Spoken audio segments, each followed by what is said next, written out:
State's dad, the quarterback at Arizona State, and then into the NFL. They can cover on ball, they can cover off ball. They're great with the ball on the ground and getting it up and out. For my money, these are the top 2 defensemen in the country. They'll be first, second, all-American level guys. You have to love what they can do on the defensive end of the field. So if you're Richmond, who do you look to on attack to try and counter-punch? Ryan Lansbury is going to be the player inside for them. You see it there, 70 points. The majority of those are goals. They like to find him inside. They'll generate up top with the midfielders, and then from behind the cage, it's going to be Teddy Hatfield. He'll draw the matchup of Giles Harris or Cade Van Raphorst. All-time points leader in the SoCon, but you're going to need to generate out of the midfield today. Our officials today, Brian Abbott, Jason Parks, Steve Ruppel. Great crew for a terrific game. Richmond in red with Nick DeMauro, and Duke in their all-white home uniforms with Brian Smith. And Brian Smith for Duke makes easy work of it. The team of the decade, looking for what would be their 10th trip to a championship weekend since John Danowski took over the program 13 years ago. Right away, you're going to see Richmond drop into the zone defense. They've been in and out of man and zone throughout the season. When they headed into the SoCon tournament this year against Air Force and High Point, they put in this zone defense. They'll pass cutters through. They'll play the ball carrier. You'll see as you carry across that they'll pass that to the next defender. So as we take our first look at the Duke offense, Nakai Montgomery here, who had 8 goals as a freshman, this time trying to look for an assist. That was 8 goals as a freshman in an NCAA tournament. Ryan, how do you break down a zone if you're the attackman? You saw it right there from Nakai Montgomery, and you'll see it from Brad Smith for this Duke offense, but they are going to dodge the zone. So you'll see dodge right here. You want to draw kind of that in between that next defender, and then you move the ball. Here's Brad Smith. He's really settled into his more natural position at midfield. He was first-team All-American a year ago at that position. Got converted to attack, but in the last 4 games, back where he's comfortable and producing at a great rate. 8 seconds on the shot clock. Richmond trying to kill it on this opening possession. Smith got free, but Richmond gets the turnover. And for a team going up against the team of the decade in Duke, that goes a long way for the Spiders' confidence. That's the start you want. We talked about that zone defense. You're going to see that throughout the day. And the shot clock that we have this year, the 80-second shot clock, brings a different dynamic because you can't just sit back and try to pick that zone apart. You have to attack it, which is going to force those outside shots, those off-balance shots like we just saw. We mentioned the regular season meeting. Spiders had a fast start in that one. 3 shots, 3 goals in the first 2 minutes and 18 seconds. After that 3-0 start, Turner Upgren, the senior goalkeeper, pulled from that game. He did not return that game. He returned the next game. He's been lights out ever since. But when he faced this Richmond team, his shortest start of his entire career, only lasted a little more than 2 minutes. And we talked about this before the game, Jay. You're not sure, is that a positive or a negative? He sees that game all week as you're preparing, and where is that in your mind? Does it motivate you to play better, or does it seep into the back of your mind that this team can shoot and this team has had success against you? First test, very comfortable for the senior Turner Upgren. It's interesting, his little brother George is a backup goalie for Richmond. You feel bad for Mom Melissa on Mother's Day. Happy Mother's Day to all mothers out there. You're wearing that half Richmond, half Duke jersey when you have 2 sons on the field. Someone's season is ending today. For Turner, it would be his college career. But hey, if you're mom, you get to see both boys one day. True. Mother's Day, there's the glass half full view of this. See the second midfield for Duke. Kevin Quigley, Jake Sayal, Riley Walsh. I think Duke is as deep as any team in the country from the midfield. They'll play both units almost equally. This is Kevin Quigley, the junior. 10 goals to his name this season.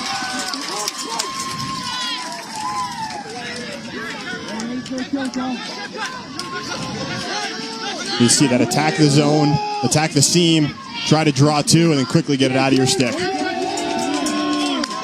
I love 6 there, Jason Reynolds. He's the top defenseman for Richmond. Always playing 100 miles an hour. Shot clock winding down again. Aaron pass. And it's an over and back call. Back-to-back defensive stops for this Richmond team. They're going to call a delay of game.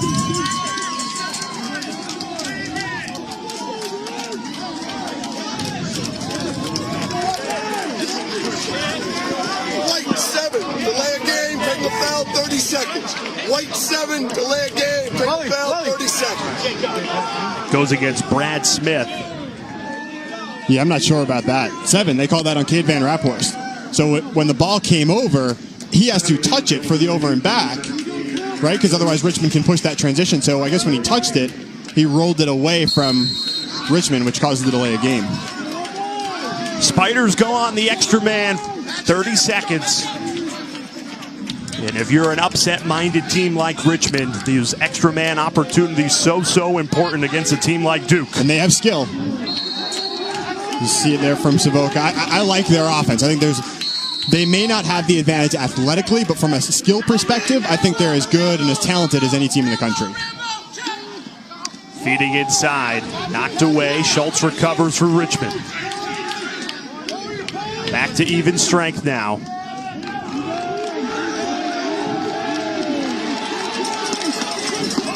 They're going to give Savoca a go. He generally draws the pole. Prendergast for Duke is just as good as most poles, but you like this matchup if you're Richmond.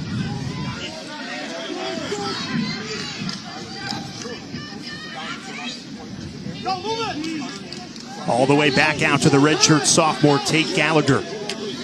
20 seconds left on the shot clock. And Richmond opens the scoring. The hottest stick on the Spiders team, Ryan Lanchberry, beats Turner Upgren. And to get on the board first here in Koskinen will go a long way for Richmond. We talked about how good they are from a skill perspective. You just see that attack the middle of the field. Lanchberry fades off the backside. Just a great job finding space. And JT Giles-Harris just a step too slow to get there. That's their guy on offense. You see it there. 50 goals this season, a SoCon record, a great finisher, great hands. Talking to Coach Chamati, the most prolific recruit Richmond's ever had. Comes from north of the border. Chamati told us the hardest part about selling a high-profile recruit is getting him to Richmond from Canada. He came to the campus, he loved it, he committed. And it's one thing to be the most high-profile recruit to come to a program, a new program like Richmond, only in their 6th season, but another to live up to those expectations like he has, only a sophomore. They're going to build a powerhouse there. Coach Chamati, Coach Richards have done a great job. It's a beautiful campus. It's a high academic institution. They're in their 6th season, and they've been into their conference finals every year. They've been to the NCAA tournament 3 times. It's unheard of for a program that new to have that much success early on.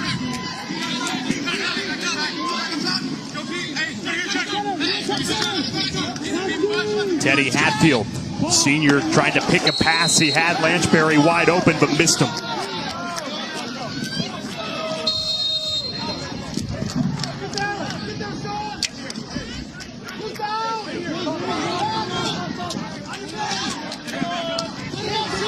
This is a Duke team taking the field for the first time in 15 days.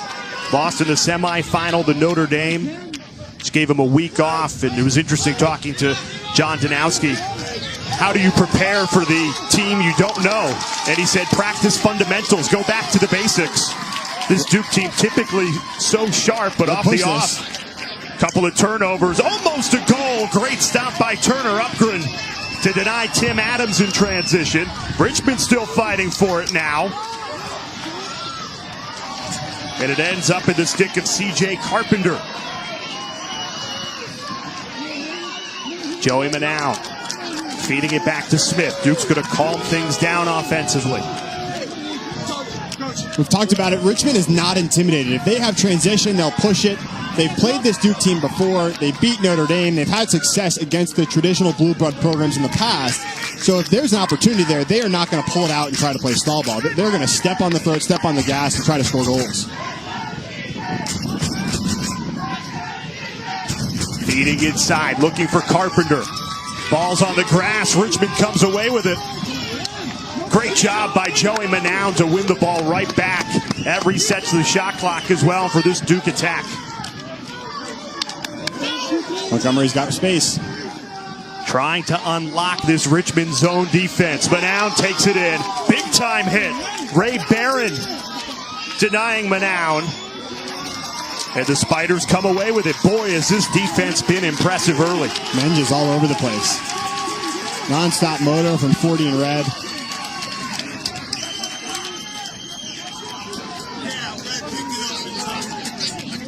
You see how fast and how aggressive they play on both ends of the field, but certainly on defense already. They're not going to have the natural athleticism that a team like Duke has. Duke is as athletic as any team in the country, but they play at 100 miles an hour, and they play through every ground ball and through every whistle, which sometimes you can make up that athletic gap just through pure effort.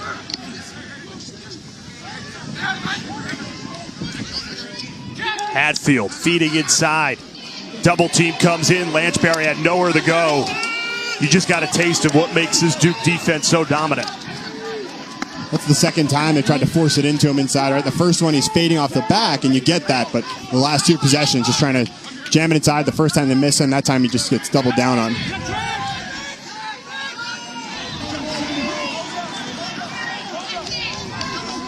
So we told you before the game, theme of the weekend: goals, goals, goals, goals. Well, personnel-wise, we were expecting more of a defensive battle here. So far, midway through the first quarter, that's what we've got. Duke still looking for that first goal of the game. This Richmond zone defense has troubled the Blue Devils early. And it's going to be a challenge all day, I think. If you knew Richmond was going to play zone, so how would you get an idea of how Duke would play against it? You'd look at their man-up unit. That's usually a good correlation between how a team plays against zone. Duke's just over 30% on the year, so they don't do a great job against the zone defense, which is what man down is. First time Jack Rusbold has been tested today, and he answers it very well. Went low to deny Kevin Quigley. Rusbold, a transfer from Penn State. Split time throughout the year, but has really won the job after he was the MVP of the SoCon tournament with 26 saves. Richmond a little sloppy in transition. They give it away. JT Giles Harris immediately scoops it up. Duke thought they'd try and score in transition before that zone defense sets up, but they pull it out. I said it earlier. I don't think Richmond's afraid to push transition. I don't know if I would suggest they push transition. I think that you do want to take a little bit of pressure off your defense, settle down some of these possessions on offense.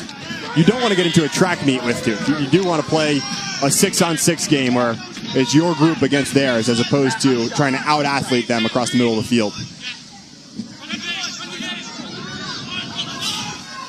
Quigley again, he's been active early. That just misses wide. You know, Ryan, we mentioned Rusbold, the goalkeeper, his 26 saves in the SoCon tournament.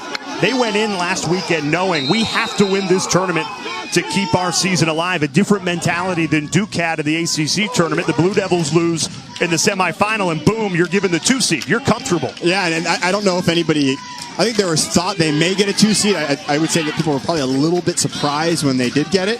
I think it worked out well to lose in the ACC. You get that bye week. It gives their guys a chance to finish finals and recharge their body.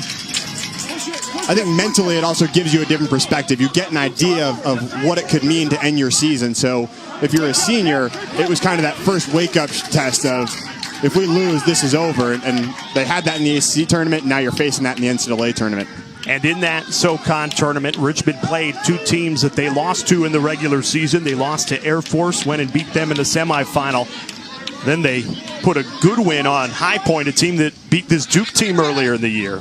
So playing with confidence, and it showed up in Durham. Ryan Lanchberry, he's got both for the Spiders, and it's a surprise 2-0 start. John Danowski says, give me a timeout.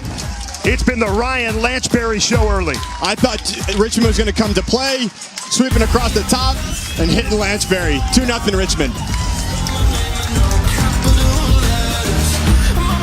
For the second time this season, first was in weather conditions that Duke coach John Danowski called the most miserable of his entire career. 40-degree, driving rain. Richmond led 3-0 early. Duke won 11-7. It's interesting, Danowski pulled starting goalkeeper Turner Upgren after 3 minutes. So Upgren's already made it longer than he did in that regular season matchup. But it took a lot of effort from this Duke team to beat Richmond. It was a one-goal game entering the fourth quarter. They shut them out 3-0 and got the win. But if you're Richmond, you can say, hey, for 3 quarters, we played with these guys. We hang up, and you play that card. If we play a full 60 minutes, we pull out a win or a one-goal game with Duke. And like we said earlier, they beat Notre Dame. They played Maryland to a one-goal game. They are not intimidated by these blue blood programs. They've had success before. And if you're Ryan Lanchberry, who is shut out against the Blue Devils, guess what? 2 goals in this opening quarter. It's the only 2 goals that we've seen so far today in Durham. Both come on similar plays. If you let Richmond attack the top side, open up that defense, and Lanchberry fades out the backside, that's where the looks are coming from. The challenge is when they try to jam it to him on the crease. Ball flies out of the face-off X, and Duke tries to set up a clear attempt on the last 5 possessions for the Blue Devils. It's resulted in 3 turnovers. They are struggling with this tenacious Richmond defense. It's that zone, right? You get impatient in the zone, and I said it earlier, they struggle on man up this year, just over 30%, and that's a good indicator of how you play against zone defenses. In basketball, you'll hear a phrase, zone buster. Who could be the zone buster for this Duke team? Well, for Duke, it's got to be Brad Smith and Nakai Montgomery. This is the other one, Ledman. He's the one that can really pull it from outside.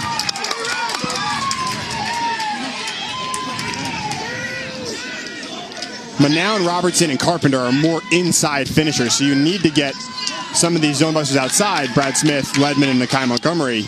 There you go. Brad Smith puts it where Russ Bolt can't get it. Down the right alley and cashes in, and the senior captain puts the Blue Devils on the board. Textbook shooting. Down the alley, get that stick high. They're going to attack the zone defense. You alley dodge. You should have that defender coming up. Schroeder's a step too late to get there, but what a shot from Brad Smith. That's your zone buster. You said it. Smith delivers. First team All-American a year ago at midfield. Had to play this season the first 10 games of it at attack. And boy, since he's moved back to midfield, like riding a bike, he's picked it right up. He has been a different player for this Duke team. We're talking to Coach Danowski, going into this season, they didn't have that alpha male attackman that they've always had. Well, he's been there between Matt Danowski, Ned Crotty, Jordan Wolf, last year Justin Gutterding. They're missing that alpha male, and they felt like they needed it. So they moved Brad Smith there, and it just wasn't a good fit. He wasn't making plays. He wasn't producing. So you take him out, move him back to midfield, where he's been playing the early part of his career. And like you said, just riding a bike, he's producing right away.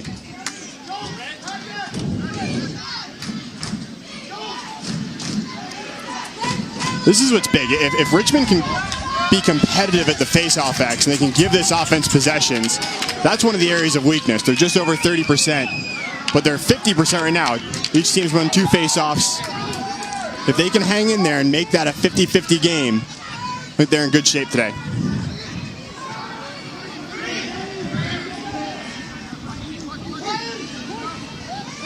Ryan Lee curling around the cage, got his hands free, but the senior couldn't put it in the back of the net. 21 seconds left on this shot clock. They're going to test that. Oh, maybe not. I thought they'd test that. Hatfield on Fowler.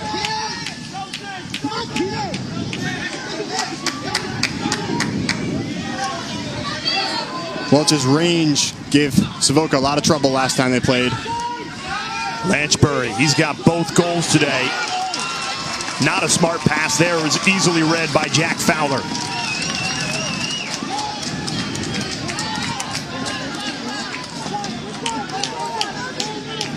Richmond's getting away with some of these careless turnovers so far because Duke's been inefficient on offense, but again, I think they need to take care of the ball, limit the skip passes. Spiders head coach Dan Giamatti, he knows if you're an unseeded team playing Duke, you can't afford 5 turnovers a quarter. You can't. They're on plays that you really don't need to make. Just these skip passes that are either getting picked off or just getting through the entire team and out of bounds.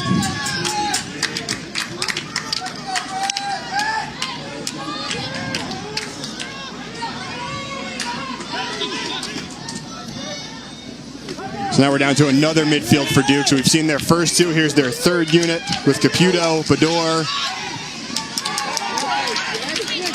The Blue Devils can hold for the last shot if they want to.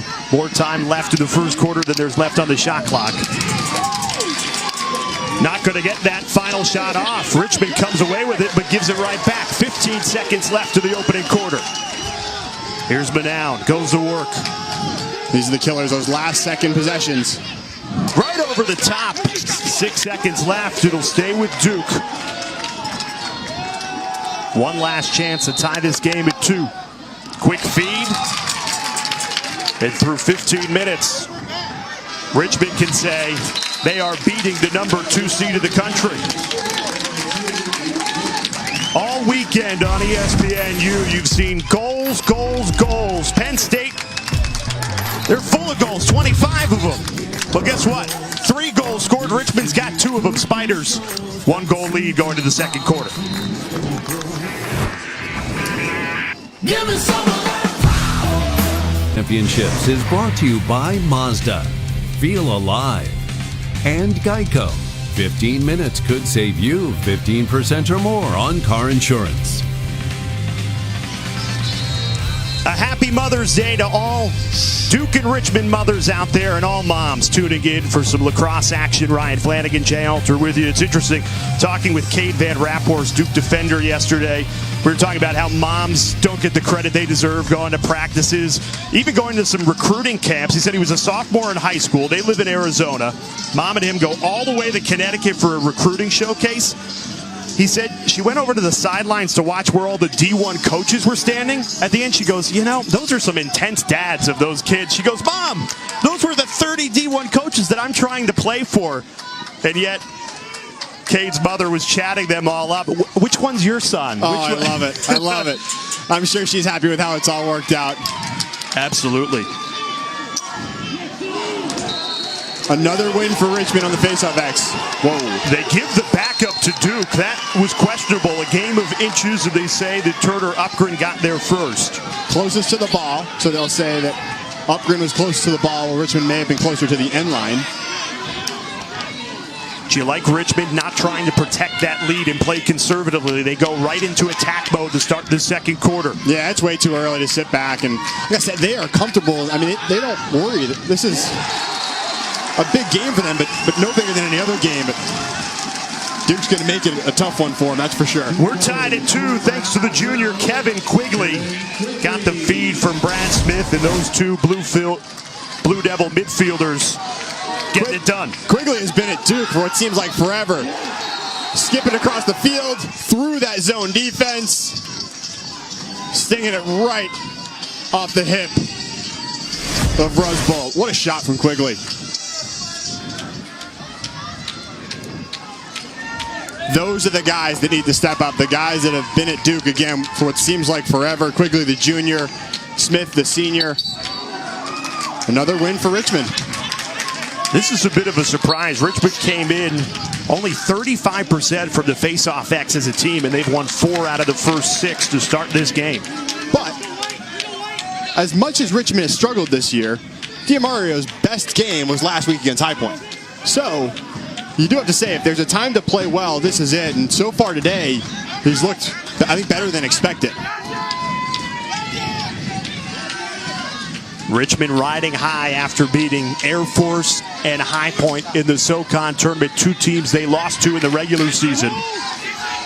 Now looking for a 3rd straight win against the team they lost to in the regular season, losing to Duke 9 weeks ago, 11-7.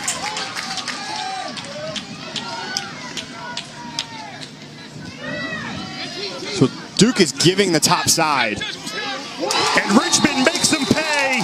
Tate Gallagher goes low to beat Upgren and fires the Spiders right back in front. I don't know why Duke is doing this. There must have been something they saw in the scouting report, but every time Richmond dodges, they are attacking the top side of the field, and that opens up the heart of your defense. So you saw it earlier in our clip there. Richmond attacks the top side of the field. They get the Duke defense to step up, and then they skip it to the backside, and low-to-low shot from Tate Gallagher, but Duke is allowing Richmond to get where they want to go on the field. It was Gallagher with the goal. Tyler Schultz has all 3 assists for Richmond, and Speaking with Spiders head coach Dan Chimati, he said, we will let him dodge, feed, run our offense. If we've got 50 possessions, all 50. And that's why. He's got a great vision for the game. Comes up with all 3 assists on the 3 goals Richmond has. So West Jenny, New York guy, high IQ, comes from a lacrosse powerhouse, playing for Coach Masser. West Jenny, the same high school Coach Chimati. Coach Dan Chimati. That was before Chimati actually went from West Jenny to Duke, where he played college. Can't sleep on Nakai Montgomery, picking up right where he left off last May. Number 15. This is what he's capable of. When he flips the switch, he's as good as any midfielder in the country. Just comes out of the box. I think Richmond's slow to play him because of how deep he is, but you step in there, right through the wickets of Rusbolt. I think he wishes he had that back. Nakai Montgomery shoots it high to low almost every time he shoots with time in the room, and the scout's there for goaltenders. You just got to be quick to get to that. You see how good he was at football. Dad played at Texas Southern. He was a big high school football player at the Episcopal School in Dallas. Freak athlete. One of those 4'4", 40 guys. And of course, he scored 8 goals as a coming out party last NCAA tournament. 8 of his 14 goals scored in May a year ago. Now it's expected from number 15 in white. Here he is again.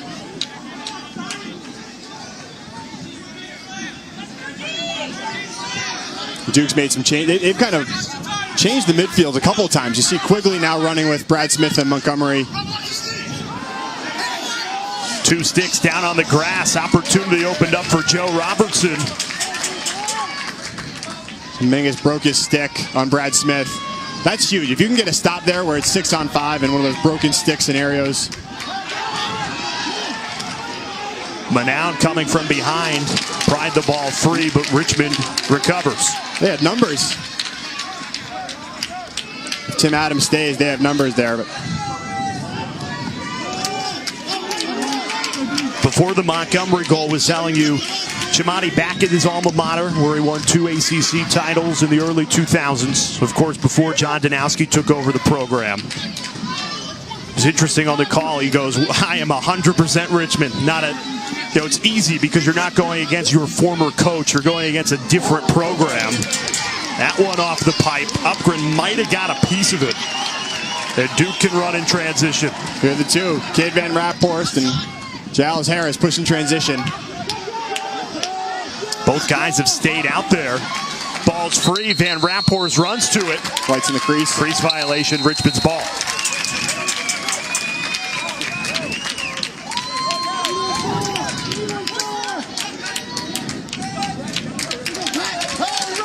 So same thing. They've got numbers here if they want to push it.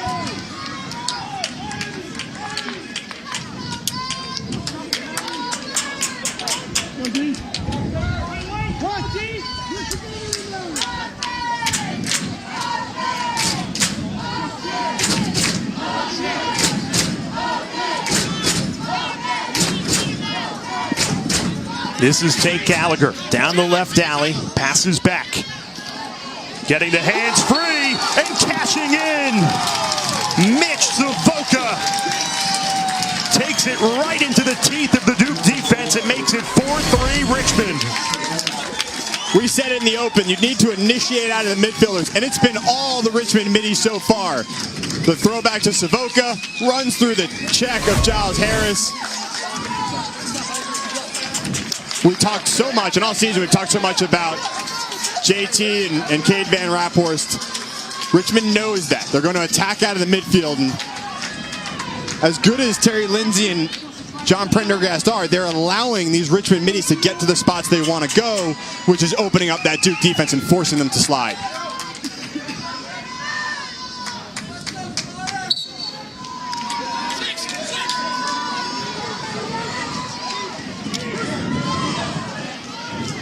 Richmond giving number 2 Duke everything they can handle and more. And another face-off win. Leading in that department 5-4. And we've seen unseeded teams get crippled by the face-off position. In this tournament, Dan Chimati wants a timeout, gets it. Great call. seeded teams have just been able to win face-offs, dominate possession, and win the game. That is not the case so far. Richmond hanging with the down in Durham. Ryan Flanagan, Jay Alter with you. When you talk about Dan Chamati, he's the only coach in Richmond lacrosse history. Granted, he launched the program. It's only 6 years old, and it's impressive. In just a short time, he's already made 3 NCAA appearances. And Chamati, I guess that next step would be advancing in the NCAA tournament. And so far, he's got his guys mentally prepared. And part of the reason why is they go and challenge themselves during the regular season. Yeah, every year you look at their non-conference schedule, and you see this season that 1-goal loss to Maryland to start it off, beating Notre Dame, losing to Duke, losing to Virginia, but being competitive primarily in that Duke game. They don't back down for anybody. They've had success in the last 4 years against the blue blood programs, and that's why we talk when they play Duke today. This isn't like an up-and-coming program playing a blue blood. They have had success in these big games in the regular season. Now they just need to transition that into the postseason. Richmond has not been gun-shy, taking lots of cracks at Turner Upgren's cage. If you're just joining us and thinking to yourself, how is Richmond leading number 2 Duke? 3 of the 4 Spider goals cashing in off Duke turnovers. It's been an uncharacteristic, sloppy game for the Blue Devils. Turner Upgren read it very well. Tate Gallagher tried to beat him low where he's been vulnerable, and the senior said no. Yeah, and you're going to see a lot out of these Richmond midfielders. That's been the key so far. And they want to play this slower game, and that's what you're getting. Obviously, they've been a little bit more patient towards the second half of the first quarter and into the second quarter with the ball on offense, and they've been quick to get into this zone defense when Duke does have possession.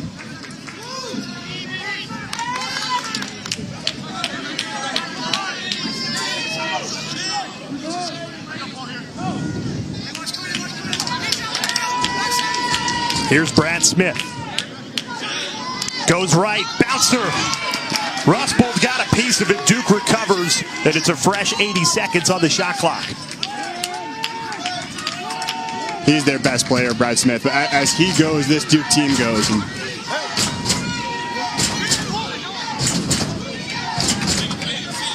see, attack the seams, try to draw 2, and get the ball out of your stick. Now they've got the defense rotating. Adman out on the doorstep, but the pass over his head.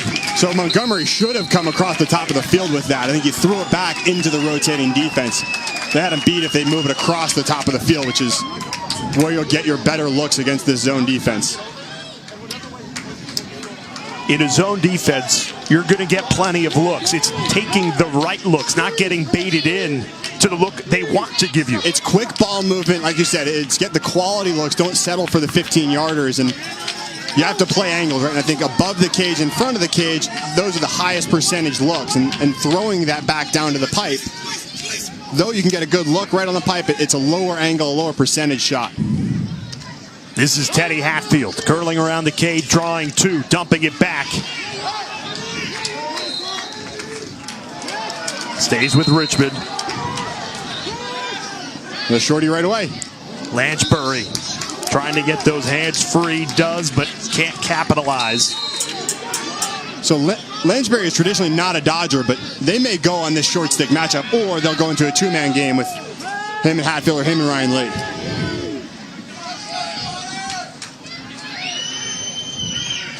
Less than 15 seconds to work with on the shot clock. Patrick Shea. That's down too the easy. left alley. Upgren stops him. The rebound goes to Lee. Step to the crease. Great call, Ryan. Duke possession. That was too easy for Richmond. You got to get your hands on the dodge. They're great save by Upgren.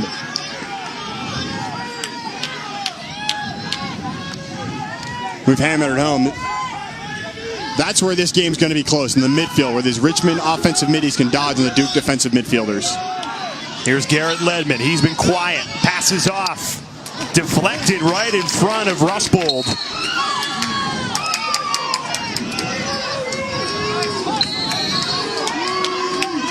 Duke on the restart. Trying to unlock this Richmond zone defense, which has given them a ton of trouble in this first half.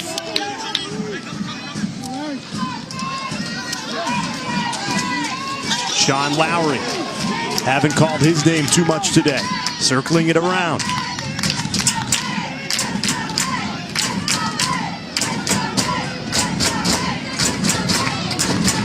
They got him rotating. See, now you can move the ball quickly. Great save. Jack Rusbold read it the whole way.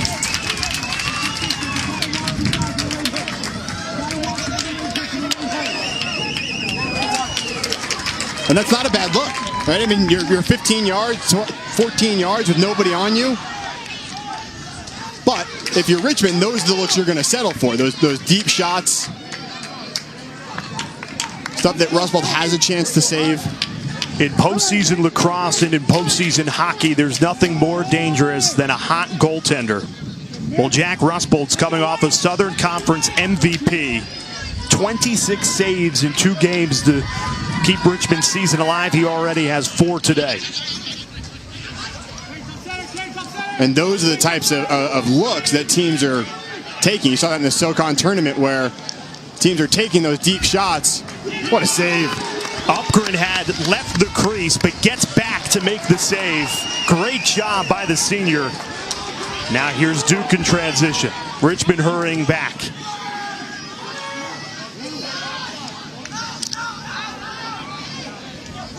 Brad Smith trying to get those hands free. The men just came in a little too far there.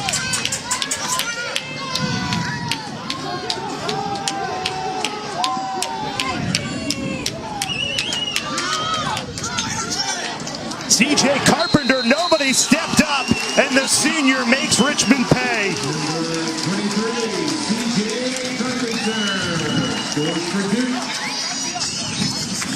Richmond gets caught in the substitution game.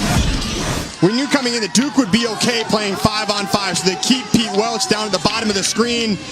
Richmond tries to sub, and they're down a man. You see 5 for red, that's 6 coming in late, but your zone is unorganized. That allows Carpenter to get inside. Usually Richmond is waiting for that defender to step up and support. He's not there, and a great shot by Carpenter. CJ Carpenter, a byproduct of Brad Smith moving back to midfield. The senior gets more playing time on attack, and he takes 6 scoreless games and turns it into 11 goals in his last 5 games. He's a perfect example of what Coach Danowski and this staff do well. Came into Duke, didn't expect to be a huge contributor, but they developed that talent so well that now as a senior, as a redshirt senior, he's starting to play his best lacrosse late in the year. So perfect product and example of what this Duke staff does so well. Stays with Duke. Both teams were fighting for that ground ball. In postseason play, it's those 50-50 balls that separate teams. And it leads to a goal. Joey Manown takes it right to the rack and puts Duke up 5-4. Instant offense from Duke. Coach Danowski on our call this week said they want to attack before Richmond can get into that zone defense, and here it is. No slide, the zone's not set up, no support. Joey Manown underneath, diving across the face. Finish. 5 Duke goals from 5 different players. Manown the latest to add his name to the tally. Duke fans, they're familiar with seeing number 31 score goals in May. Manown obviously wears Jordan Wolf's number 31. And you can see the momentum starting to shift in this second quarter as Duke goes on a run. And they need more of that out of Joey Manown, out of Joe Robertson. We talk so much about Brad Smith and Nakai Montgomery generating offense above the cage. Those are the 2 guys below the cage that need to start to dodge and create. First lead of the game, if you can believe it, for the 2-seed Duke. And another goal. C.J. Carpenter again. His second goal of the afternoon.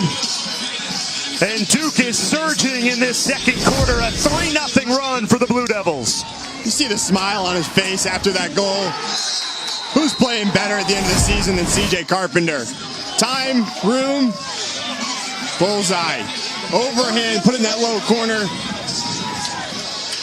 We just talked about his story and how he's gotten better and better every year. Love to see him playing his best lacrosse this part of the season. 3 goals in 51 seconds for Duke. Dan Shamati takes a timeout. Smart timeout when you have a team like Duke going on a run. Richmond goes from leading 4-3 to trailing 6-4 in just 51 seconds. And that's what makes this man so good. John Danowski in year number 13 with Duke, in search of his 10th championship weekend since joining the Blue Devils. They have been a juggernaut. He does such a good job. We've hounded on it about developing his team. He's got such a long-term focus, and long-term in terms of the season. He doesn't think about winning games in February and March. He wants to just get better every week. And you see the success they've had in the tournament. It's been down recently, but again, over that 10 to 15-year span, with as many Final Fours and as many championship games they've been to, if you're any program, you can only hope for that kind of success. Even with the last 4 years not taking home a national title, this is still the team of the decade. They have been called that, and rightly so. You'd say Duke and Maryland, right, in the Final Four. I mean, almost every year you feel like they're a staple to be there. You look at this team coming into the season, obviously everyone was high on Yale. I think Duke was the number 2, and a lot of that comes from the idea of they lose 13-11 to Yale in the national championship, and the only player they really lost was Justin Gutterding. You feel like they returned a majority of the team, and talking to Coach Danowski, the team had to learn to go through a season, to have those ups and downs, those wins and losses, and I think this year has been different because of how much they have struggled late in the year. They're 3-3 in their last 6, and one of those wins is the overtime against Marquette, but now you're in May, now you're in a new season, and this is when Duke's at their best. 3 national championships this decade, 9 championship weekend appearances since John Danowski has taken over this program. It's interesting, on the call with him this week, Ryan, he goes, you know, the elephant in the room was we could have added another national championship. We came so close. And he hopes that that'll fuel this team that comes off a loss of the ACC tournament to Notre Dame to say, we don't want this season to end on a loss like it did last May. And we said earlier, I think the loss in the ACC tournament was a little bit of an eye-opener. You know, your season ended, your regular season ended with that loss, and I think having that week off and watching other teams play put that taste in the seniors' mouth and in the team's mouth of what could happen if we lose again. Duke has won 5 of the last 6 faceoffs, a microcosm for the momentum swing in the second quarter.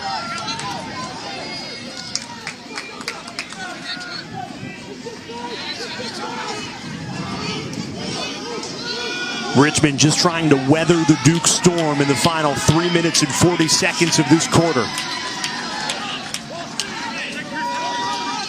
And you know, in that timeout, Coach Danowski just booched this team up, built the confidence. Confidence leads to goals. Joey Manown does it again, his second goal. Everything coming up Duke in this second quarter. You're starting to find those seams. You're starting to find those openings in the Richmond zone. You move Brad Smith behind the cage, a natural quarterback, an attackman in high school, just picking you apart. No pressure in his hands. Great off-ball cut by Manown. Look at that feed, right on the ear, catch and finish. 4 goals in 1 minute and 29 seconds for Duke. They go from down 1 to up 3.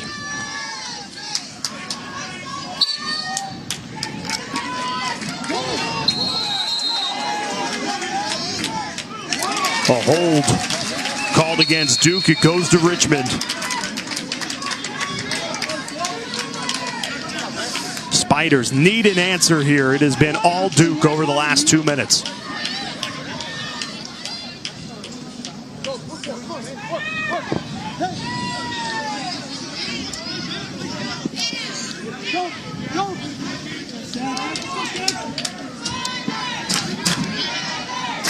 You need a good possession here if you're Richmond. Obviously after that run from Duke.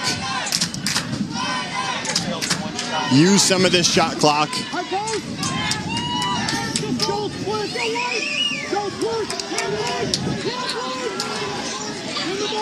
Gallagher on the move, eyeing up his options, passes back. Tyler Schultz, who has 3 assists to his name today. And they like this matchup.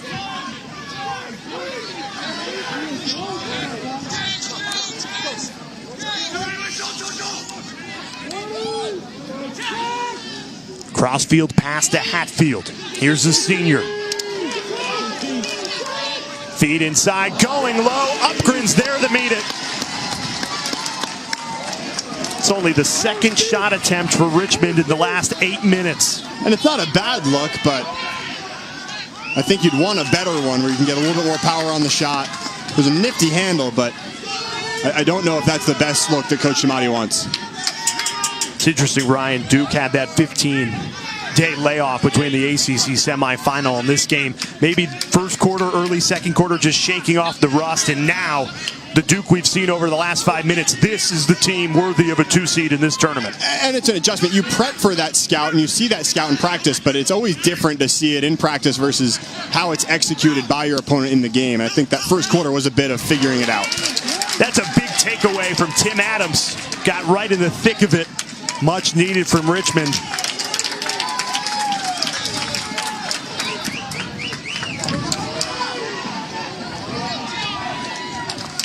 Tate Gallagher, the Spiders offense, can hold for the last shot if they so choose.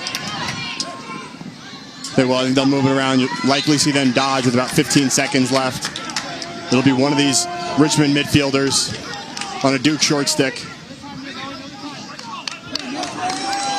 You like Savoca. If he's got the short stick matchup, so they have the pull on Gallagher. So it's going to be Savoca or Schultz, who's had early success so far today.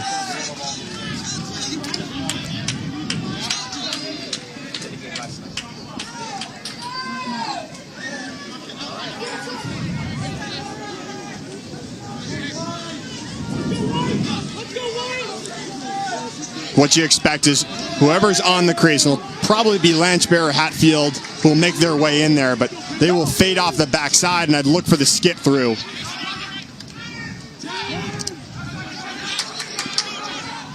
Looking inside, Gallagher jumps in, it's good! With 9 seconds left in the second quarter, Tate Gallagher delivers a much-needed goal for the Spiders. Efficient offense. We knew they'd be patient. You dodge with about 15 seconds left. Great ball movement. There you go, skipping it through the defense. Schultz with another assist. And Gallagher, he's too long. Jumps up through the crease, reaches around Upgrade and puts it home. I like his game, more of it an outside shooter, but you can see there his skill inside he can handle. He's long, about 6'3". 6'4", a redshirt sophomore. He's got a ton of upside. Coach Chamati's excited about what his future looks like for this Richmond program. First Richmond goal since the 10-minute mark. Desperately needed for the Spiders headed into halftime. Looking for one more. Don't get it. A slow start for the Duke Blue Devils, but the number 2 seed in this tournament takes a 2-goal lead to the second half. We said it earlier, Richmond is not intimidated, hanging with Duke. High skill, but Duke can shoot it. 7-5 at half.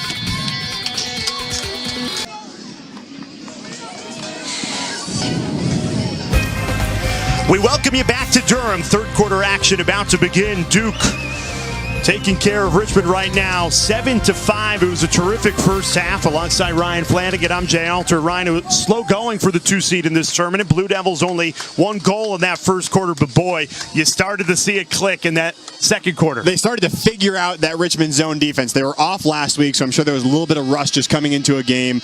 They started late in the first half to figure that out. Now the question is, if you're Richmond, do you stay in that zone defense, or do you flip to a man-to-man? Both teams with turnovers for 6 turnovers, uncharacteristic of a John Danowski May team. Typically, they don't beat themselves, but credit that Richmond defense. They definitely had them out of sorts. Yet at the face-off position, we are even at 7, and we go right back to the X to start this third quarter. That's the number that stands out to me. I think coming into the game, we didn't think that Richmond was going to be able to hang at the face-off X, and to be 50%, you've got to be happy if you're Coach Chamati. It's Joe Stein in at the face-off position for Duke and Jacob Griffin for Richmond. So both coaching staffs going with a new guy to start this second half. Richmond comes up with much-needed possession. They only attempted 2 shots in the final 8.5 minutes. of that first half. It felt like it got away from a little bit. Like they didn't have possession and they weren't able to get the looks they wanted. That turnover number we saw at half, 8 turnovers in the first half, I think they need to be more efficient than that. They can't afford to turn it over another 8-10 times this half. Spin that positively for Dan Shamati. A goal to start the second half. Tate Gallagher. You talk about all the troubles they had in that first half, weathering that storm, and boom, look, you're only down 1 against number 2 Duke. We've hammered it. This Richmond midfield is where they're going to have success. You see it there, no slide, stick swinging, and Tate Gallagher, the 6'4", 200-pound plus midfielder, right down the middle. He's too big. I love his game. Been great today with 3 goals. You saw the one right before halftime where he comes underneath and jumps in front of the crease, and then that one right down the middle. A ton of upside in his career. You see it listed as a junior. He's a redshirt sophomore, 2 years of eligibility left after this. Now Gallagher picked a good time to record his first hat trick of the season. And those 2 goals coming back to back. He scored right at the end of the first half to make it a 3-goal or a 2-goal game, and now a 1-goal game. Richmond has come to play, giving number 2 Duke everything they can handle. They're out in the zone to start. They really pack it in. They do, and I think when Roosevelt's playing that well, you can do that. Montgomery got one from about 15. Brad Smith got one from outside. Carpenter got one from outside, so they're starting to fall. Bouncer for Montgomery. So easy for Jack Rusbold. He had a really good first half. Didn't talk about it enough, but to have a goalkeeper who's unafraid from being against these top teams. Spent 1 year in the Big Ten, transferred from Penn State. He is really comfortable. He beat Notre Dame earlier this season, lost a 1-goal game at Maryland, and now hanging punch for punch with a loaded Duke offense. And we said it, that Richmond's not intimidated by these bigger teams, these high-profile teams, and I think that's a perfect example. Roosevelt's at Penn State playing with the Grant Aments, the Mac O'Keefes of the world.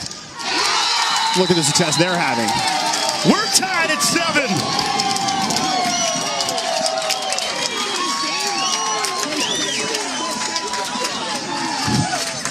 Richmond with an automatic response to start the second half.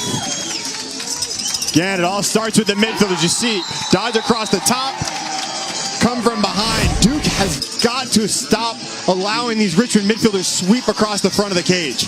You've got to keep them down the alleys, make those low-angle shots. They're giving up top side, and it's allowing these Richmond midfielders to read the entire defense and just pick it apart. First goal of the game for the senior Ryan Lee. And it's a 3-0 Richmond run. Here come the Spiders, and another face-off win. It's been the same play over and over, right? Dodge across the top, sweep the box, fade the backside, and finish with time and room. A lot of teams on the road against the team of the decade in the opening round of the NCAA tournament, let alone a program who's in its infancy, only 6 years old. Probably would have rolled over in that second quarter. They don't care. This Richmond team. They don't care. Here they go again. Sweep across the top. There's the fade. It's Lee again. Goes back behind the cage at X. Giles Harris comes up, draws the flag. One more and they'll go. Here's Schultz on Prendergast again. This is the matchup they want. Schultz 4 assists today, passing off again.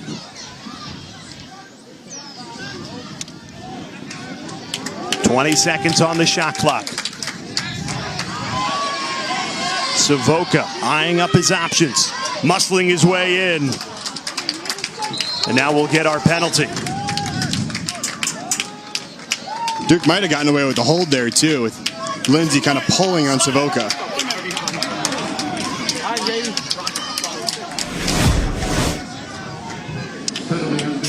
You see Giles Harris here, slides to Ryan Lee, just that one in the back is what'll get you. You can come on the hands, but you got to stay off the lower back. 1 minute extra man opportunity. Richmond looking for the lead. Spiders running a 3-0 run. You'll see Lansbury makes his way inside, then wheels back out. Inside to Hatfield, didn't get those hands free. Suffocated by the Duke defense, and the Blue Devils come away with it, look to kill the penalty. I don't think he realized how much time he was going to have. It was pretty open.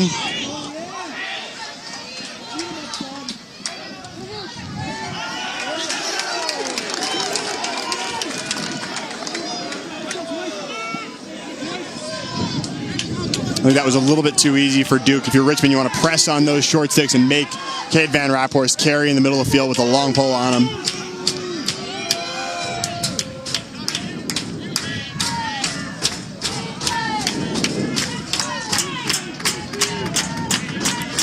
Duke kills the penalty. Back to even strength now. So they've got Brad Smith playing attack now, and that's got to be because of his feeding ability.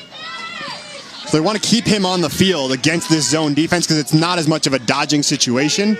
So he'll rotate down, he'll play with the attack unit now, and he'll bring Lowry out of the midfield.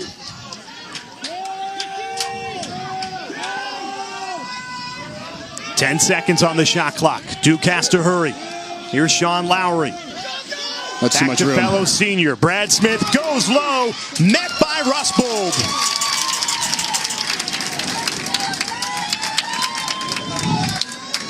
Great save by Russ, but I thought they were a little too soft, giving Brad Smith too much room from about 14 yards there. Jack Rusbold takes it all the way out, delivers the pass to successfully complete the clear.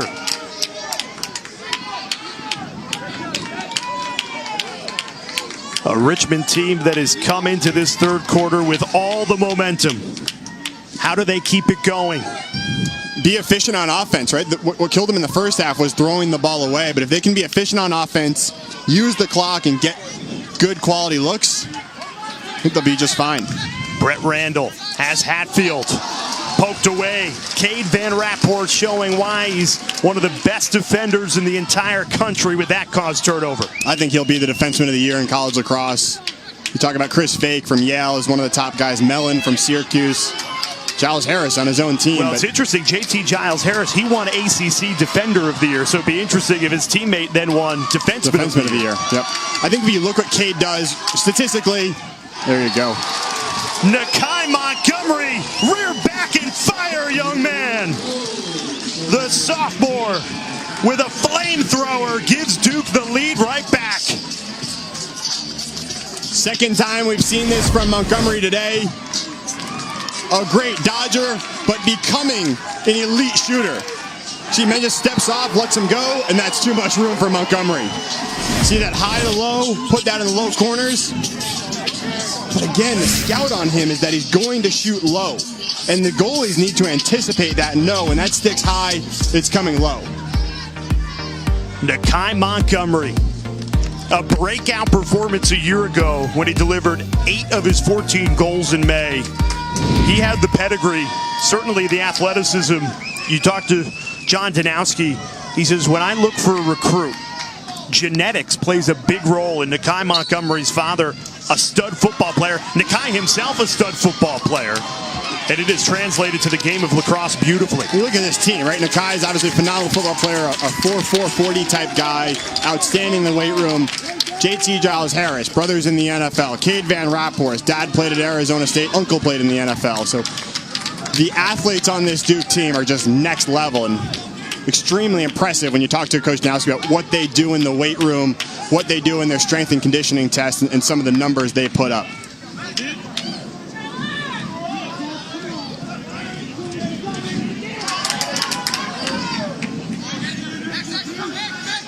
Richmond again looking for the equalizer. Going inside, not a clean pass. Turner Upgren handles. And these are those turnovers that you just can't have. And we saw it in the first quarter. We've seen 2 on these last 2 possessions. Great ride. Getting the ball right back. Van Rapphorst knocked it down. Richmond recovers. Here's Teddy Hatfield. Passing off, just missed him. It was Ryan Lanchberry on the doorstep. This game would be tied at 8. Right, those unforced errors. There's another one.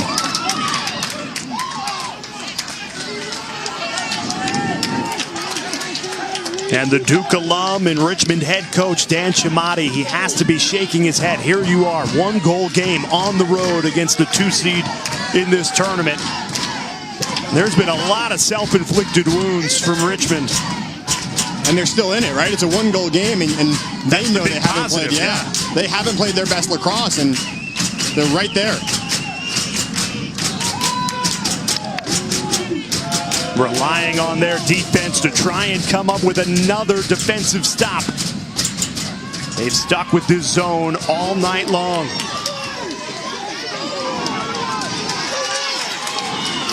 Oh, got him in the chin. Smith, the extra pass. Joe Robertson makes the Richmond defense pay. First goal of the game for the sophomore leading scorer, and it's 9-7 Blue Devils. Great job by Duke handling the pressure.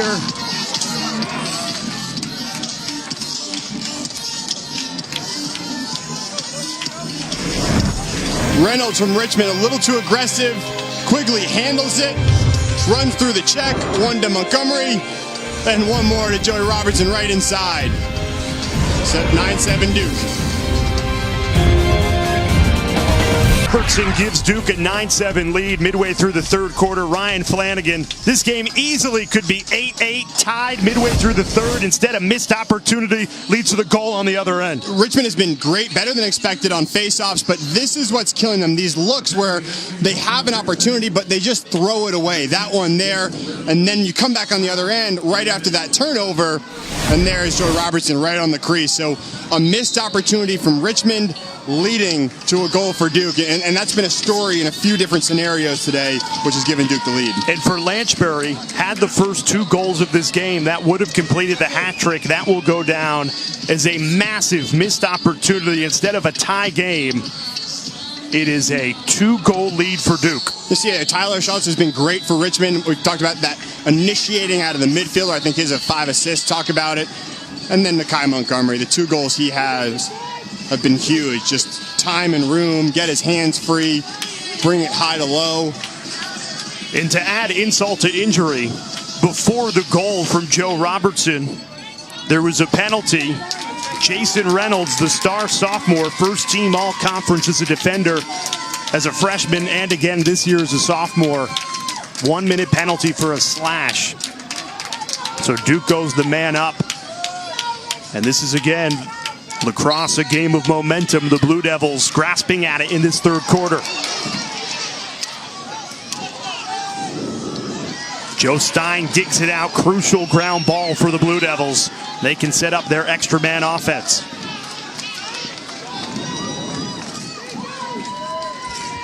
Duke hasn't been great on the man up this year. We talked about that earlier. They're about 30%, just over 30% on the man up. 0 for 2 today. Richmond is shutting Brad Smith, which I like.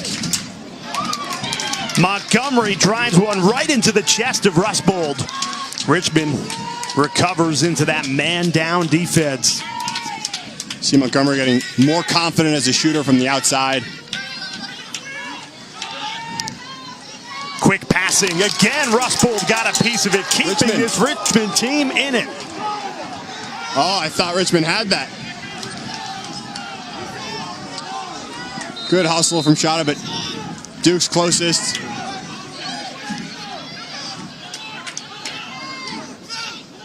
One last shot with the extra man. And Duke scores before the extra man can get on the field, and there's a flag down as well. Richmond had killed the 60 seconds, but before they could get back to even strength, Duke finds the open man. You got this Richmond team rotating. Brad Smith, you'll see on that righty pipe, but just quick ball movement. You see Richmond rotates. They have to step up here. See, there's Caputo step up, and they're going to call a push. But that gets wiped with the goal. But Brad Smith diving across the front of the cage. Great finish inside. Second goal for the senior tonight. It gives Duke a 3-goal lead in this third quarter. And that's a huge swing, right? You give up the goal when Reynolds plays a little too aggressive, fouls Quigley. That's when Robertson scores, and then on the man up right after that, you give up another goal. So a huge 2-goal swing. Joe Stein has come into this game for Duke, and he has given such a lift to this face-off unit. Duke winning more possession. It's led to more goals. Great poke away. Spiders have numbers. Up to Teddy Hatfield. They'll pull it out. Good decision to pull it out. Great ride back from Richmond.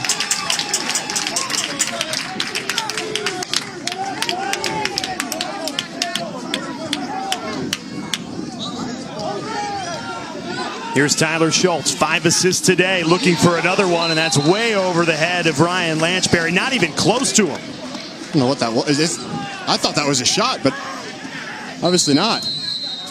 Again, just bad decisions with the ball, and Richmond cannot afford to do that. Duke has punished them in this third quarter.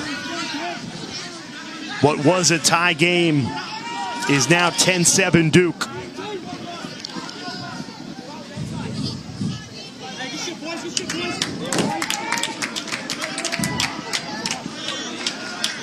This is Garrett Ledman, freshman out of DeMatha. Passing off, going low. Duke there to back it up. Restarted with Sean Lowry. They've been mixing and matching the midfield all afternoon long. Right now going with Montgomery, Ledman, and a combination of Smith and Lowry. They keep changing those two, and that's been so hard for Richmond to deal with in this third quarter. Get a much-needed stop there on the save from Jack Rusbold. Another one of those shots that, if you're Richmond, you love to give up. Those 15 yards, same plane. Duke just getting frustrated with the zone defense. And a freshman taking a shot that not on camera is Coach Stanowski giving him a teaching moment.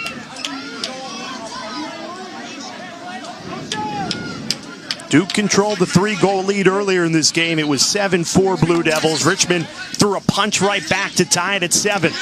Do they have a counter left in the second half? Won't work with turnovers, although Duke gives it right away. That's a rare mistake from the vacuum, Cade Van Raphorst. Just the missed ground ball.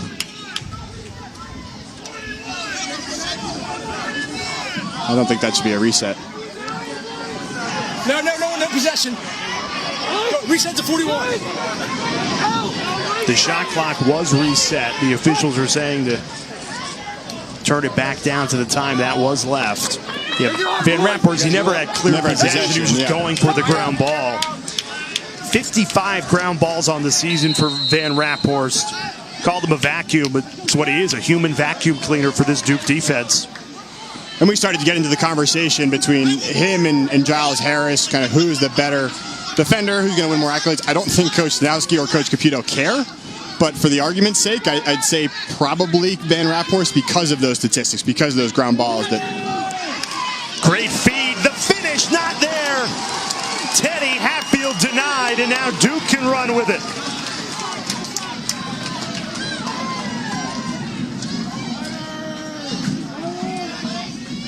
C.J. Carpenter, 2 goals to his name today.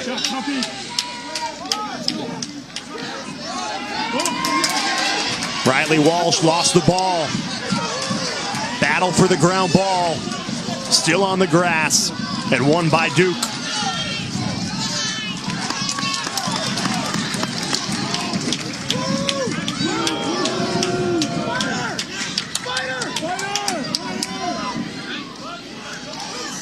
Great slide. But here's Nakai Montgomery with room. Steps into it, breezes it right by. Cannot give 15 in white space. He's made Richmond pay a couple of times today.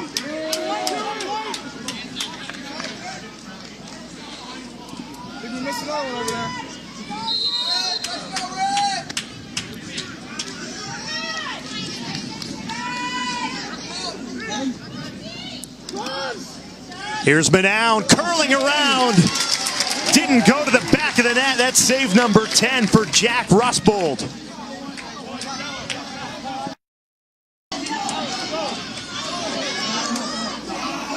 Under 2 minutes to play in this third quarter. You get the feeling the Spiders need a goal here at the end of the third quarter, much like they got in the last 10 seconds.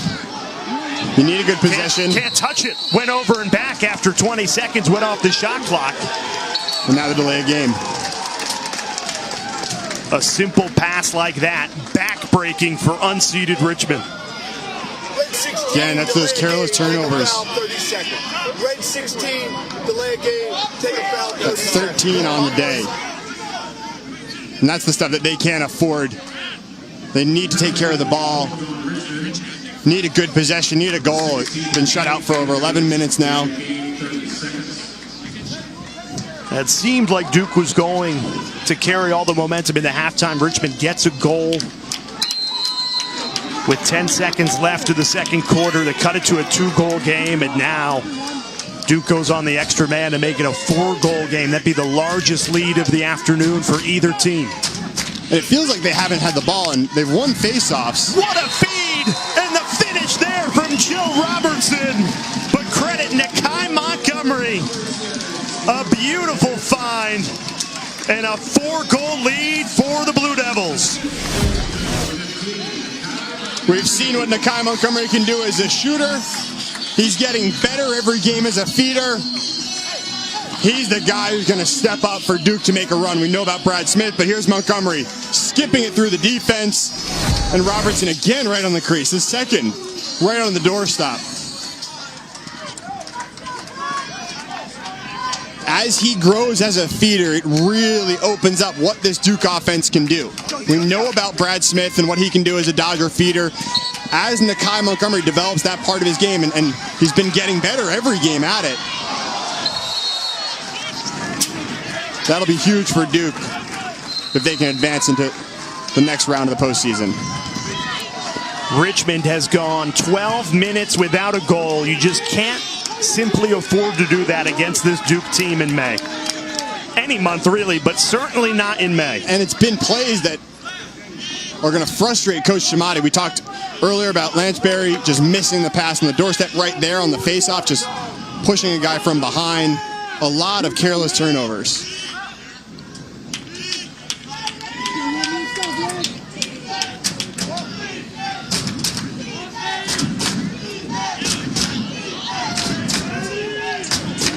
One of the challenges of playing this zone defense is when you lose it, Duke has the ability to eat off 40, 50 seconds or more every possession.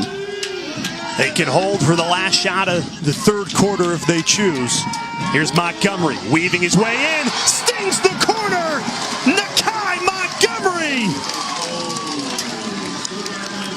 May is his month. Montgomery does it again.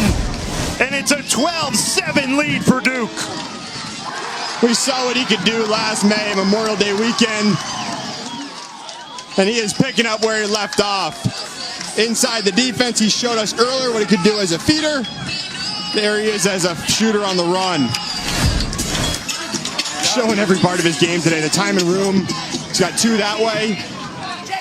He's got 2 assists. Now he's finishing inside on the run. You said it, 2 assists, 3 goals, a 5-0 run. This game was tied at 7. Well, Duke has dominated the third quarter. Halftime if they wanted to, not with that pass.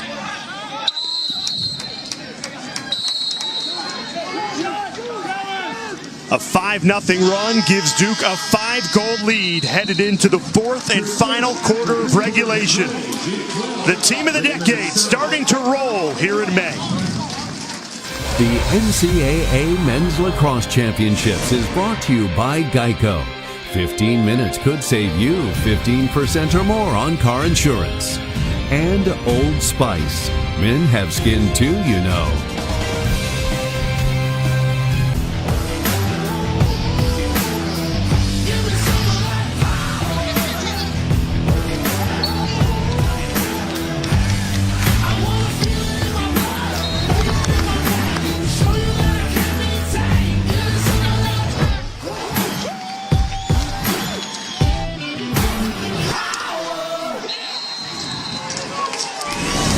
This game was tied at 7. And then Nakai Montgomery got going. This Duke team on a 5-0 run entering the fourth quarter. The Blue Devils have found another gear, a gear they often find in May, in the team of the decade. Looking for what would be their 7th championship weekend this decade and potentially a 4th national championship. Still 15 minutes to go in regulation. He's Ryan Flanagan. I'm Jay Alter. What has been the recipe in this third quarter to lead the charge for Duke? We saw it. Number 15, Nakai Montgomery, right? He's shown what he can do. Every shot, it feels like hitting cage. He brings the heat. He's also shown what he can do as a feeder. He's got those 2 assists.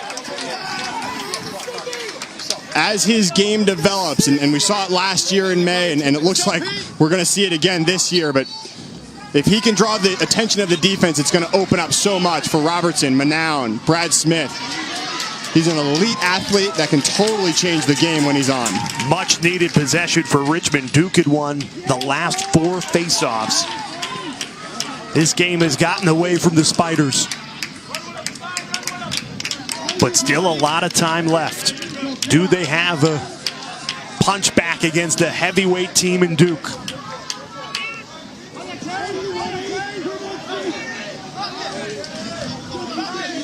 Part of the challenge, right, is you have this 5-goal deficit now, and Richmond really has to work to score goals. So they're going to need possessions, and they're going to need to be really efficient because it seems like they have to grind through a possession to get a good look. Here's Hatfield. Reversing course, curling around the cage, looking to get those hands free. Can't do it. 30 seconds left on the shot clock.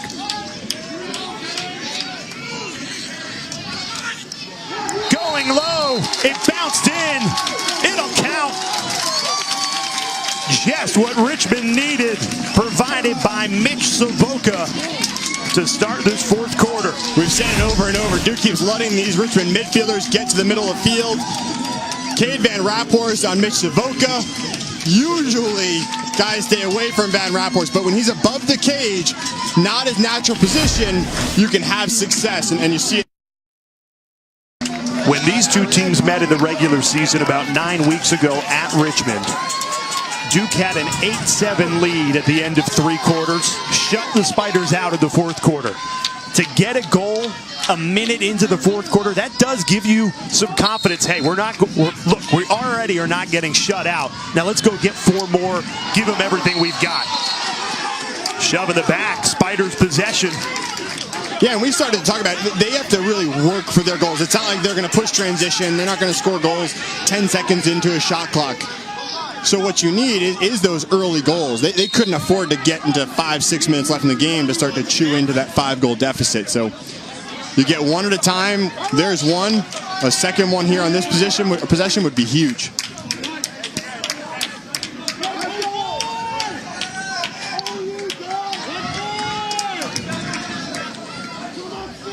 Here's Savoca, goes right back into attack mode, down the right alley, cuts in, he lost the ball. Fowler scooped it up temporarily, but Richmond gets it right back. It was Savoca. Never gave up on the ball, went right after it after he lost it, and Richmond can set up shop again with a fresh 80. That was one of the things that Savoca had trouble with the first time these teams played. It's just the length of some of these Duke long poles. Whether it be Scaglione, Wilson Stevenson, Peter Welch, they're all just 6'5", 6'6" plus guys that can reach you from just about anywhere on the field.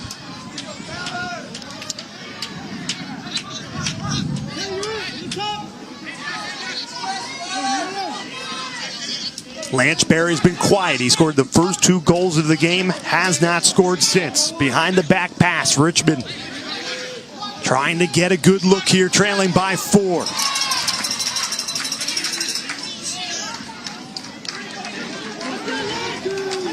This is Tyler Schultz, career high 5 assists today. And you can dodge on Giles Harris and Cade Van Raaphorst above the cage. Takes it all the way himself. Schultz has been the one assisting today, notches a goal there, and just like that, it's a 3-goal game again. And it's come against Duke's top defensemen. The first one against Van Raaphorst, the second one against Giles Harris here. When you take close defensemen and you put them above the cage, it is not an easy transition. It's a totally different game when you're dodging above the cage, and you see it there. Dodge on Giles Harris. He goes for the trail check on Schultz, tucks it in front, and the finish. You can take advantage of these defensemen when you bring them above the cage. You're going against the two best defensemen in the country, or one of the best two. How much confidence does that give this attack unit? Look, we got more than 12 minutes left, fellas. Let's go, and we got possession again. Let's make this interesting. It's huge. Beating their top guys. Oh.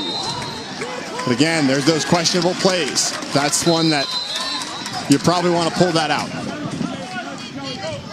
Nick DeMauro scored 3 goals in the SoCon championship game against High Point. The faceoff guy trying to be the hero there, instead gives the ball right back to Duke. Relentless ride. A great ride. Leads to Richmond possession. And they have numbers if they want to push it. Great pass. The finish not there. Crease violation. Just could not get it down in time. It was Brett Reed. Never cleanly got it in his cross. It's the second time today, right? They have numbers. They get a little too aggressive, try to force it to the crease, and the turnover.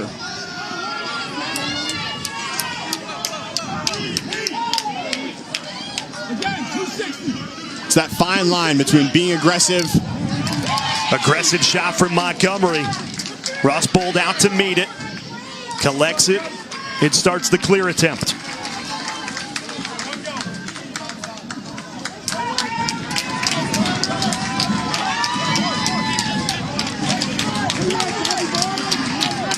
Spiders have dominated the fourth quarter. It was a 5-goal deficit. Feels like a mountain to climb against Duke in May. Chipping away at it and still plenty of time to go. And they've shown they can beat their short stick defenders. They've shown they can beat their long poles with these last 2 goals. Again, it's just take care of the ball, make good decisions with it. You can't have unforced errors if you're Richmond. That should be a flag. Yep. Freebie possession for Richmond. 30 seconds on the timer. Here's the senior, Teddy Hatfield.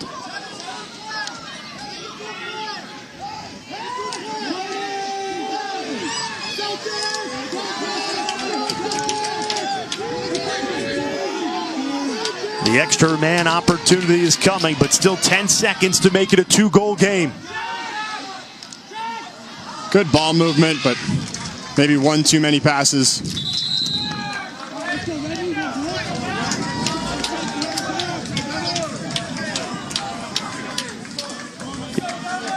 Here comes the penalty. Wait! Number 3 with a hold! 30 seconds, wait! Just got a little too aggressive. Jack Falk just reaching in there.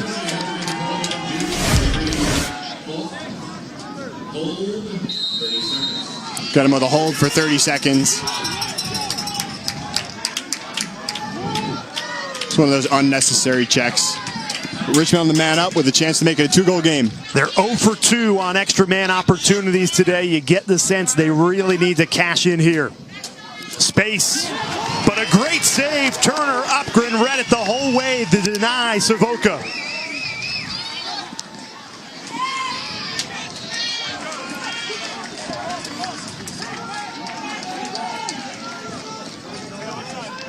In your U view, you see the look across from Lanchbury. Savoca with the high to high, and that's too easy for Turner Upgren. And with that save, Duke kills the penalty, back to even strength. Spiders 0 for 3 on man-up opportunities today. You've seen Montgomery do such a good job of changing planes today. When he shoots, that's what you're looking for out of Savoca on that. Make the goalie reach down to his feet and his ankles to make the stop.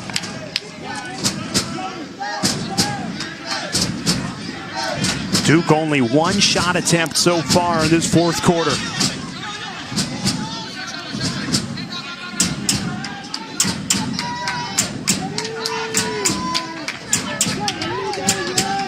See Montgomery dodge the zone. He's going to try to draw 2 and move it.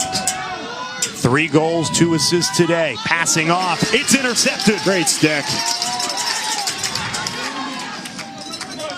Jason Reynolds, only a sophomore. He plays like a senior. 23rd caused turnover on the season.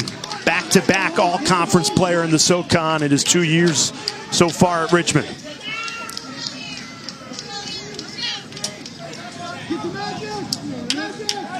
What does Richmond need to do on this possession to make it a 2-goal game? Well, you're going to initiate out of Gallagher or Schultz. Looks like Gallagher here on the top of your screen, 16. But those are the two that have been able to beat those short stick matchups. Feed inside. Tried to whip it around. Good handle, but I'm not crazy about the look. Again, I don't like when they force it inside. I know that Lanchbury is very skilled and has a great handle, but they've had so much success dodging and getting open looks with short sticks that I don't think you need to do that.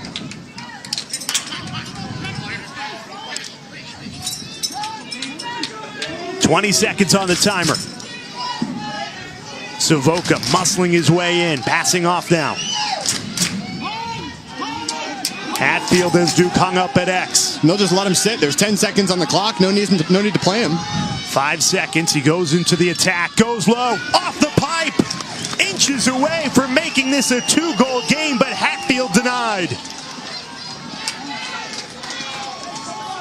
That's one of the changes in the shot clock. When you sit behind the cage, there's no need to play you because you're just wasting your own team's possession.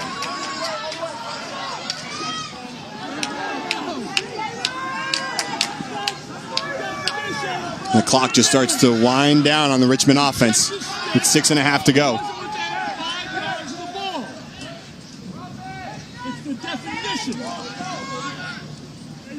You hear John Danowski barking orders. He's 10-2 in opening round games since joining Duke. And 9 of those 10 first-round wins resulted in a trip to championship weekend. A little more than 6 minutes away from notching another win in the first round. Great double. Ball's loose. You push from behind. Richmond ball. Under 6 minutes to go. Spiders trailing by 3.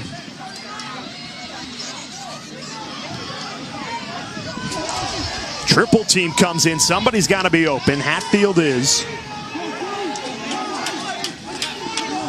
Duke has struggled in this fourth quarter. 5 possessions, 4 turnovers, only 1 shot.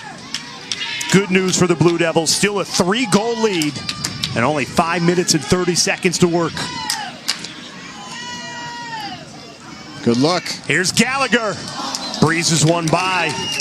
That all starts with that midfield initiation. I'd like to see them continue to go after that. Here's Savoca with a short stick on him.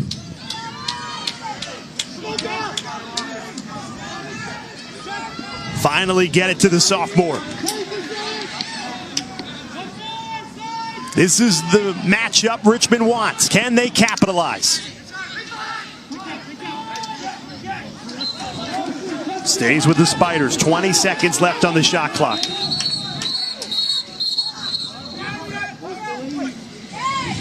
And a timeout taken by John Danowski. Duke clinging to a 3-goal advantage. We'll be right back. 5 minutes to play.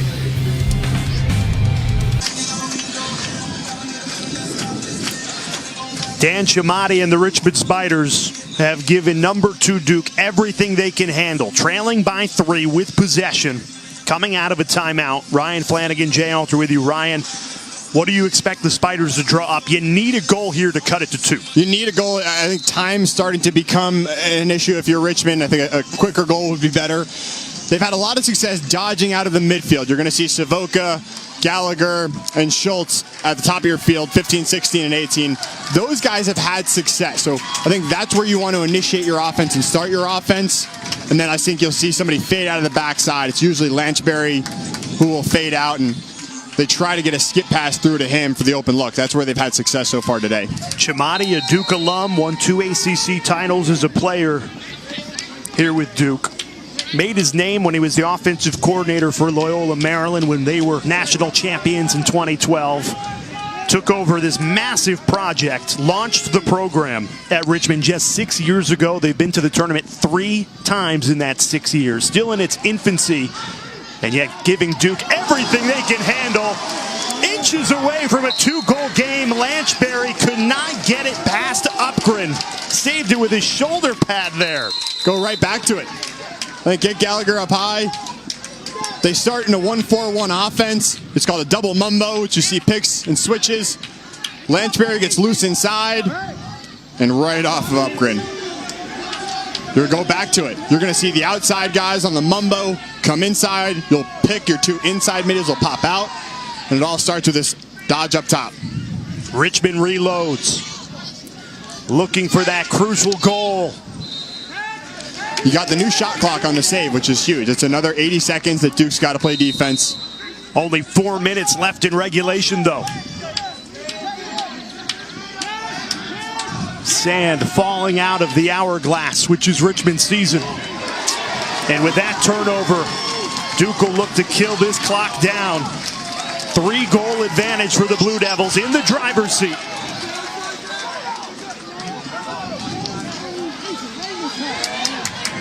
$18 turnovers for Richmond. If you told that to their head coach, Dan Shimati, before the game, he'd say it's double too many. That's not what he's looking for. He thought they need to play Richmond lacrosse, know who they are, take care of the ball, play good defense, and unfortunately they have not taken care of the ball today.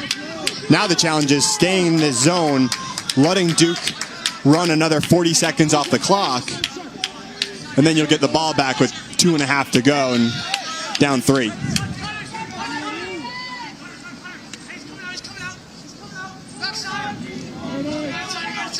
Yeah, I think you need to go man here and start to press out a little bit, but they seem comfortable just letting Duke eat the clock. And ball in the cross of Nakai Montgomery. 3 goals and 2 assists today. So dangerous. Passing off this time. Brad Smith had a good look, and Duke reloads. Great save by Jack Rusbold. Flag down after the shot.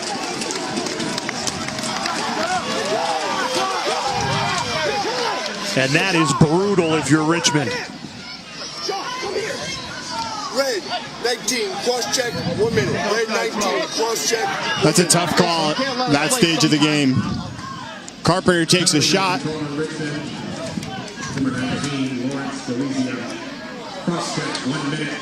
Dan Chamati livid for good reason. He knows his season is on the line right now. You give Duke an extra man opportunity to just, if they want, kill a minute off the clock. That call more or less ends Richmond's season. Just about end the game. Duke will eat a minute here, but you saw Carpenter take the shot. We might get a replay, but Galizia slides upfield and hits him on the follow-through, and kind of a bang-bang play, but the refs will call it because of the contact to the head, more than likely. And this is just a tough scenario where you're down a man, you need to pressure the ball, but it's not an easy thing to do. And Duke will just continue to move around the outside.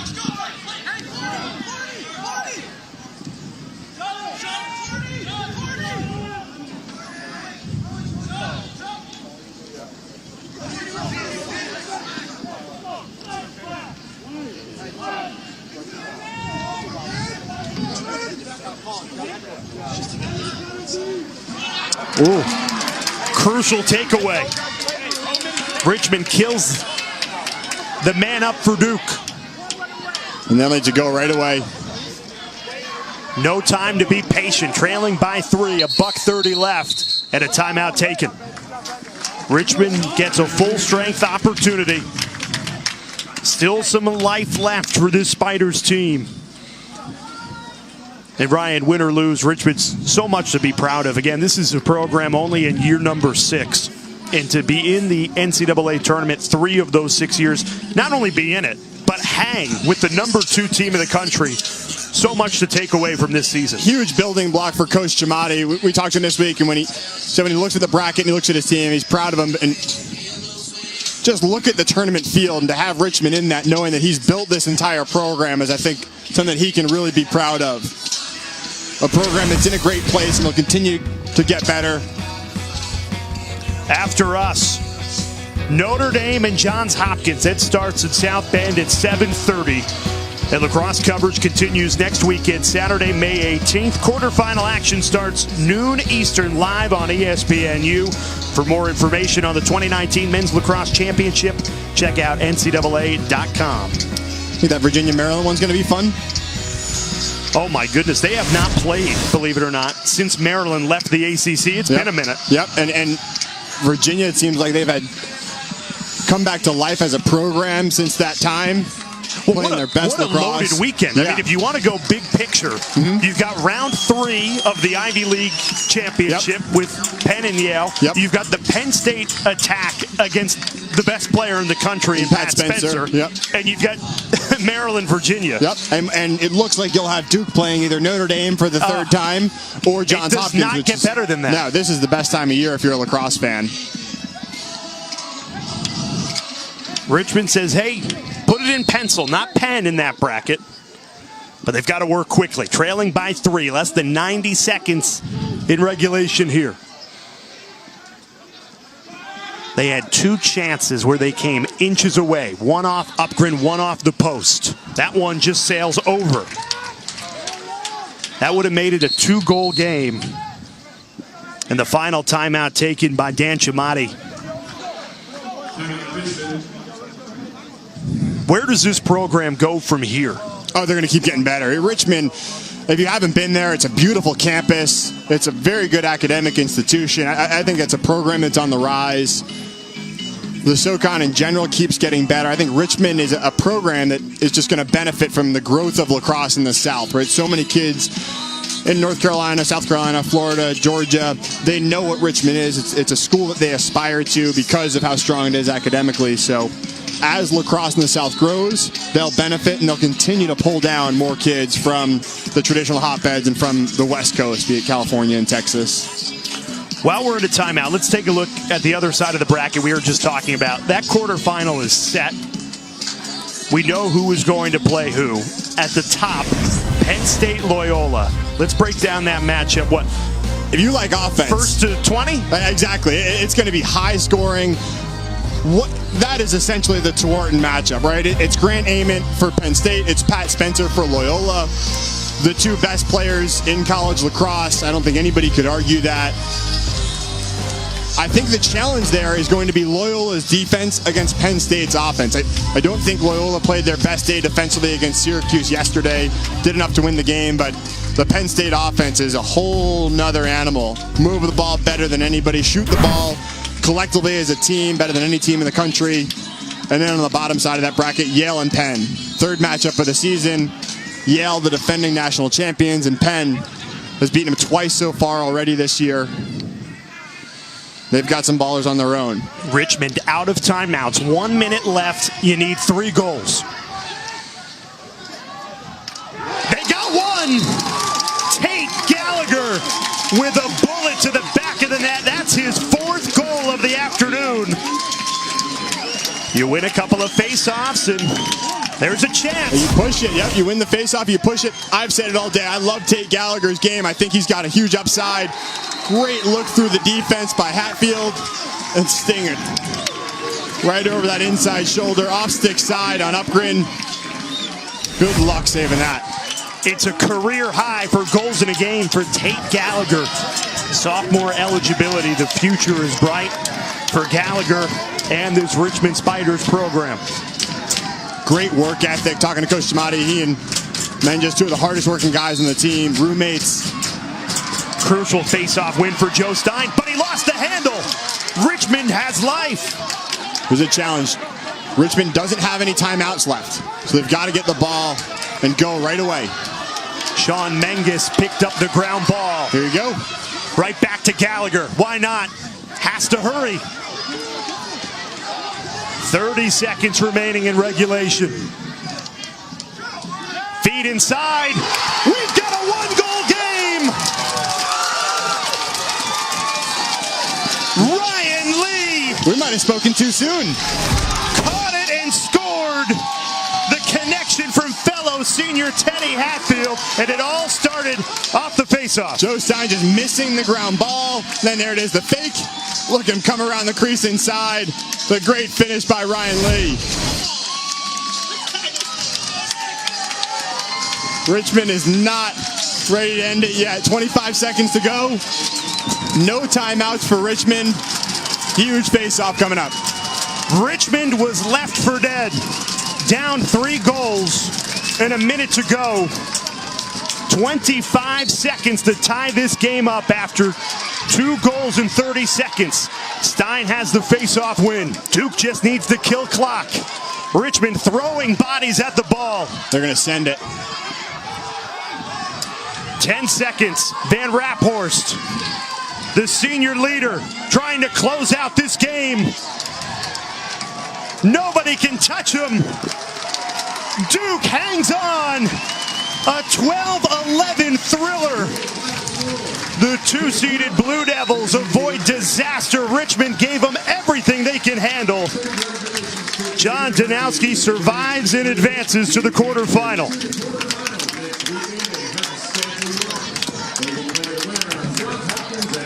You could not say enough positive things about the way this Richmond team came out and competed.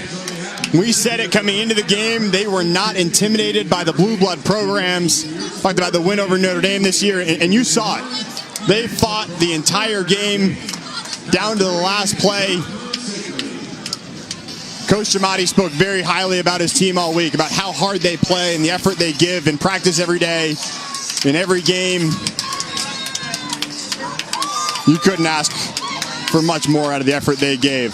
Could have been better with the ball in their stick, but to fight back from a 3-goal deficit with under 2 minutes to go, incredibly impressed by the Richmond team. Duke was not pretty, but the number 2 seed books a spot in the quarterfinal. If you had to point to one player, Capital One player of the game, Nakai Montgomery, 3 goals, 2 assists. He's Mr. May. Right, and this is his time of year. We saw it last year in the Final Four. Here he is. Give him room. He can shoot with time and room. Even the slightest bit of space, he keeps getting better as a shooter. Here he is inside. Finishing in traffic. Show to be